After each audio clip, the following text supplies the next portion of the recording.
One who was, So we'll start with the good guy, Cam Akers. Cam Akers was just fantastic. Keyshawn, J. Will, and Zubin. Westside. You know who didn't roll? The Patriots and Cam Newton. They were really good a few days ago. They were not good in this game. Bill, I wanted to ask you about just the quarterback. Are you going to stick with Cam next week at quarterback? Yeah, great question, Mike. I'm really glad you asked that. Cam's our quarterback. I mean, you're talking about 3 plays in a row where they're just trying to slam it up there with Cam Newton. That's just not going to get it done. This Patriots offense has got a lot of work to do in a short period of time. You heard SportsCenter's John Anderson there talk about that other Cam Akers that the country got introduced to last night, the rookie second-round pick, $171 on the ground, best rookie rushing performance in one game for any first-year player this year. Keyshawn, J. Will, and Zubin, presented by Progressive Insurance, and we're coming to you live from above the Heineken River Deck at Pier 17. But let's start by talking about the guy that was handing that football off to Cam Akers. That would be Jared Goff. He had one blemish last night, fellas, but besides that, he thought he played pretty well. Overall, I think outside of the interception, which, if I get the ball outside, was it a pick? Was it not? I don't know. But if I get the ball outside, throw it accurately, it doesn't matter. And that was the one I wish I had back tonight. But other than that, thought I did a good job handling the game. Well, Jared, I'll tell you it was a pick. We can confirm that it was an interception. Exactly. And much like I said earlier, that was really the only play that said, and it was a great play by Miles Bryant to go get that interception. But like I said, put the ball in front, not behind. We won't even be having this conversation. Jared Goff is playing pretty good football, man. And I know he's 11 interceptions on the year. Discount the one last night. Great play by the defender. Typically, that ball is either caught or hits the turf. So I take that one away. He gets 10. Out of those 10 interceptions, there's been games where he's thrown multiple interceptions in, a handful, 2 or 3. And so when you start to look at that, you get rid of that Miami game and you get rid of that 49er game, and he's having a pretty good season. I mean, and then you talk about over the body of work over his career, get rid of the Jeff Fisher year. That's a throwaway, right? That wasn't – he came in 6 games ago. Todd Gurley called it a high school offense that Jeff Fisher was running. Like, get rid of that. But since he's had Sean McVay, the guy's been lights out. He's gone to the Pro Bowls, gone to the Super Bowl, led his team to the Super Bowl, led them to New Orleans. They beat the Saints. He goes on. He loses to Bill Belichick, but a lot of teams have lost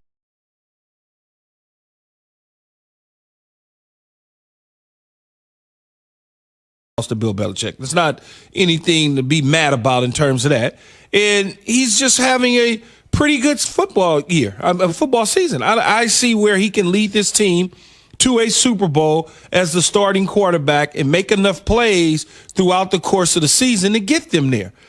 This offense has a lot of different designs, the things that they do. Sean's really good at motioning guys or hiding certain things in formations to make you think it's one thing when it's another.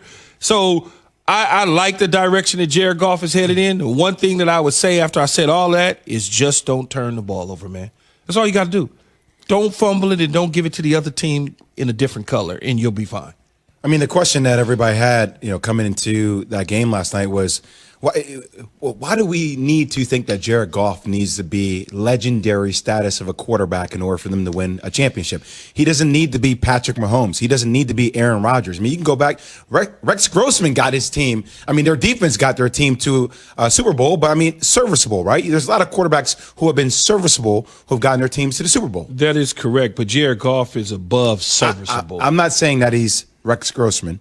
I'm not saying that. I'm just saying that he doesn't need to be the elite of the elite in order to help this team win. Their team is going to win a Super Bowl if they do because of their defense, and he needs to play well in certain points of the game. He has the ability, though, at times, if they need him to be that guy. Elevate. He can elevate. If they need him to be the guy to push it, he could do it. When I put – look, a Joe lot Flacco, of people – the Ravens, I mean, prime example, stuff like that happens, He hit right? at the right time. Joe Flacco hit at the right time.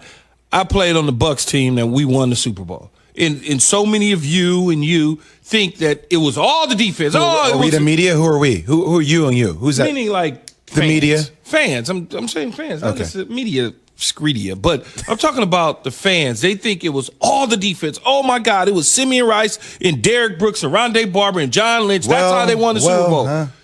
Because it was a defensive-built team. That's all we talked about was our defense. So one of the most underrated defenses in Super Bowl winning history. But our defense was lights out. One of the top 5 defenses in Super Bowl history. It's not even close.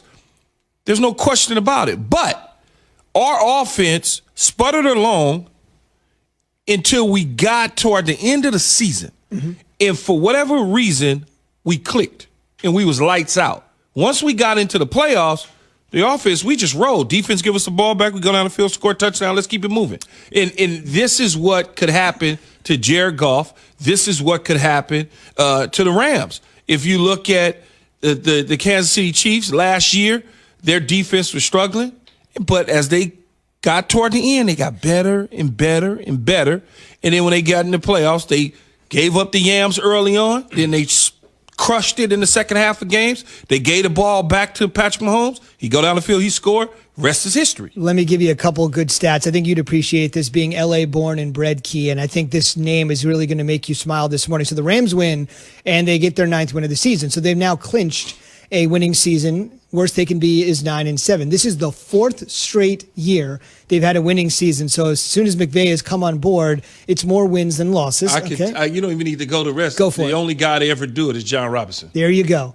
The last time the Rams... See how I did that? Mm-hmm. The last time the Rams had 4 straight winning seasons, 83, 84, 85, 86. As I do recall, they had a guy that could tote the rock back in the day. I think his name was Eric Dickerson, if I'm not mistaken.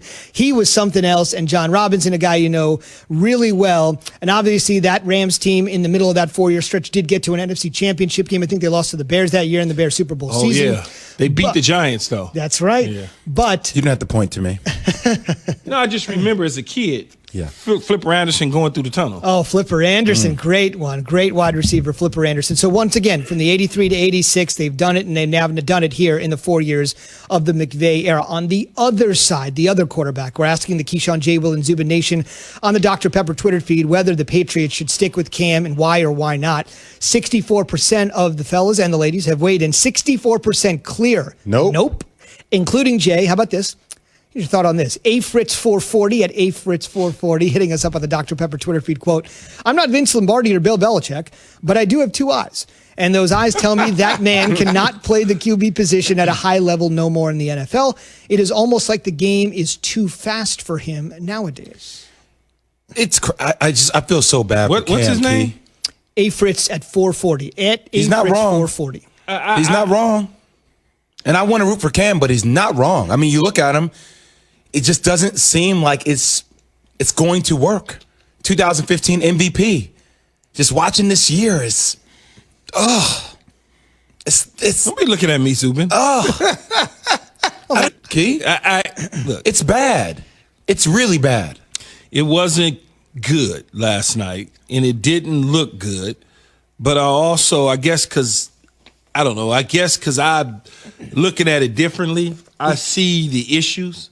Like the interception. Like I see that issue. But it feels like we're starting to make excuses. There's no excuse. That's not an excuse. It's a fact. The running back was grabbed by Aaron Donald. It's a pick. So the first thing I thought, man, this dude done threw. I can't deal with Cam. The hell you throw that pick? But then when I went back and I looked at it, I'm like, oh, that's how the interception pick 6 happened.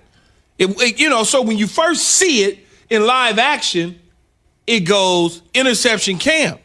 They never went back and said, diagrammed it up and showed you exactly what happened. So I'm thinking this dude done threw the ball to a blind spot, not paying attention. Yes, it sounds like an excuse, Jay, but the fact is Aaron Donald made the play, not Cam Newton. Aaron Donald held the back. Therefore, the defender was able to step in and get the pick 6. Cam down at the goal line, 3 straight runs, trying dive plays with Cam Newton, or just because he's big. That, to me, is a Josh Daniels mistake. Like, get down there and don't get so spooked. Mm-hmm. Let's try to do it. Or let's put some points on the board and kick some field goals. So a lot of that sort of stuff was coaching to me. That's how, and then again, the best skill position player on the field for them is Jacoby Byers. And I like Jacoby, but come on, man, stop. He ain't out